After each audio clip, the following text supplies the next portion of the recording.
जनता जागरूक हो जाती है तो ऐसे नेता जो है ना, जो अपनी महलों को बनाने में पड़े रहते हैं, जो अपनी चेहरों को चमकाने में पड़े रहते हैं, ये घबराने लगते हैं। इसीलिए वोट की चोरी कर रहे हैं। ये वोट की चोरी कर रहे हैं क्योंकि ये जानते हैं कि इस देश की जनता जाग चुकी है।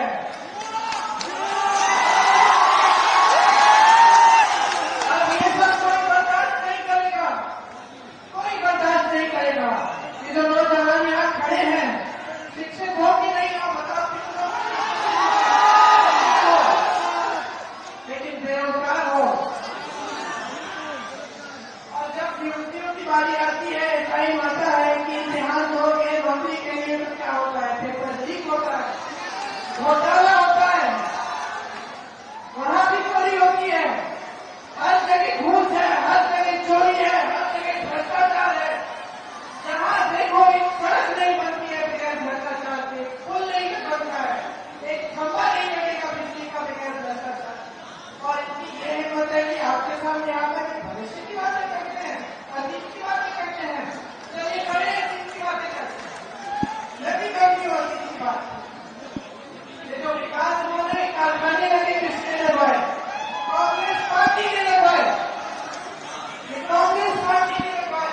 जो IIM है, IIT है, एम्स है, किसने बनवाए? जवाहरलाल नेहरू ने बनवाए।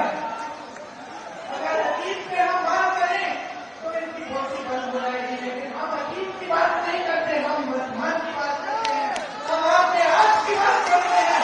और हम चाहते हैं कि इस देश का एक एक नौजवान, इस देश की एक एक बेटी खड़ी हो, अपने अधिकार को अपने हाथों में ले और इस देश के निर्माण में भागीदार बने। राहुल गांधी जी जाति जनगणना की बात क्यों करते हैं?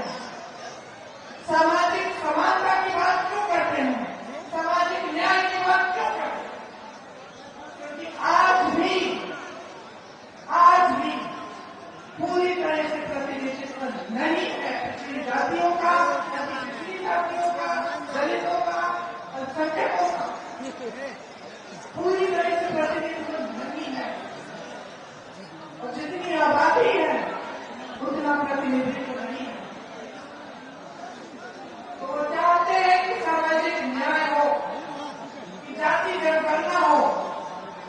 आपको मालूम है कि जब उन्होंने जाति जनगणना की बात शुरू की तो मोदी जी से लेकर भाजपा के छोटे से छोटे नेता ने विरोध किया।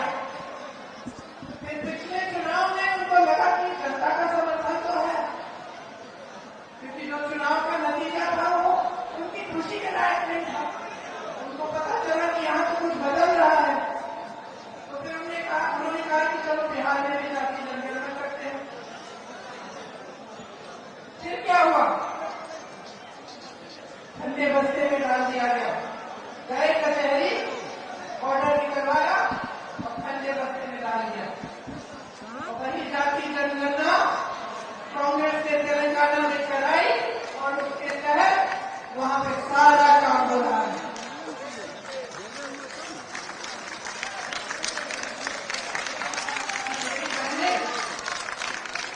मैं भी आपकी तरह महिला हूं। मैं समझती हूं किस तरह से एक महिला को हमेशा, चाहे किसी भी, चाहे बड़े घर की महिला हो, चाहे गांव की महिला हो, चाहे शहर की महिला हो, चाहे गरीब महिला हो, हमेशा समाज का पूरा बोझ उठाने वाली महिला हो। महिला ही सब काम करती है, घर पे भी, बाहर भी, खेती में भी, ऑफिस का काम भी हो, फिर भी घर का काम करेगी। आप सब जानती हो, आंगनबाड़ी का काम करती हो, आशा बहुएं हैं, कितना काम होता है, 24 घंटे होना पड़ता है। किसी की डिलीवरी हो रही है, 20 रात में आपको फोन आएगा, जाना पड़ेगा, आपको बुलाया जाएगा। इतना मुश्किल है जीवन, इतना संघर्ष है जीवन में। तो आप मुझे बताओ, 20 सालों से सरकार रही है, वहां मोदी जी ने अपने रिमोट कंट्रोल से चलाई है, आपके लिए क्या किया?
खड़े हुए यहाँ पे पुरुष, इनको पता भी नहीं है कितना से आत्मसम्मान है तुम्हारा, कर्ज है तुम्हारा अपना।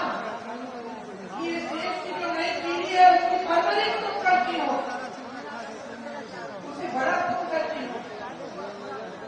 चाहे कुछ भी हो जाए, कितने भी संघर्ष करने पड़े, जितनी भी तुम्हें उसके लिए जो भी करना पड़े तुम करोगी, लेकिन उस नई पीढ़ी को तुम आगे बढ़ाओगी, किसी न किसी तरह से शिक्षित करोगी।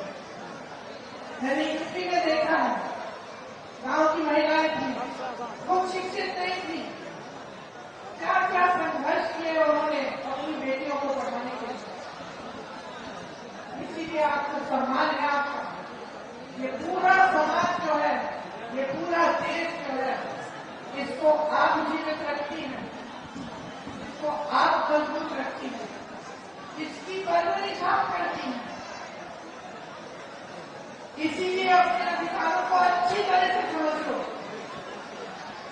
अच्छी तरह से समझ लो।